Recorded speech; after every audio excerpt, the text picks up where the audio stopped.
Lebanon's 3-month-old anti-establishment movement seems to be gradually shifting. Outbursts of violence in the streets of the capital Beirut are becoming more frequent. There have been confrontations between security forces and stone-throwing protesters who describe their action as the beginning of a battle in a long war. The only way to topple this government is through riots and violence. Some people still believe in peaceful protest, but we have tried that for 97 days and it didn't work. A new government was formed this week, but its ministers have been chosen by the established parties, blamed for widespread corruption. They are struggling for legitimacy at home and abroad.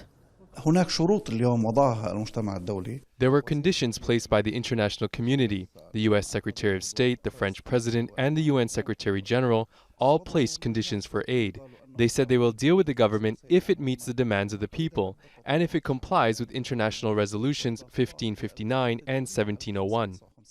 Lebanon's finance minister, Khodr, who is already seeking up to $5 billion to buy wheat, fuel and medicine, acknowledged that foreign donors were waiting to see the government's program and the reforms it would enact.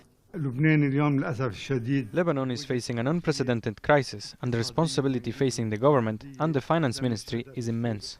Lebanese protesters aren't the only ones questioning the ability of the new ministers to investigate corruption allegations against the politicians who appointed them.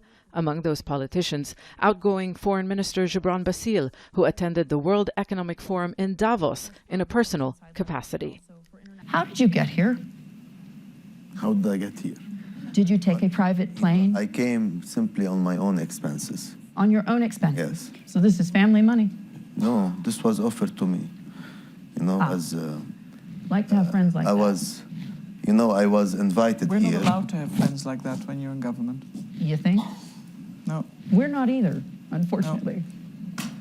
Few believe a government controlled by the Iranian-backed Hezbollah and its allies would be able to rally support needed to avoid economic collapse.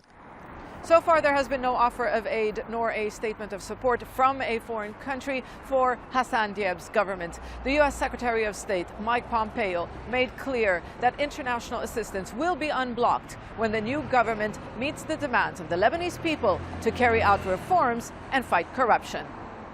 Reforms mean politicians who benefited from the system will no longer be able to distribute income and services to their supporters. In many ways, that means giving up power, something they seem completely opposed to doing. Zeina, Khodr, Jazeera, Beirut.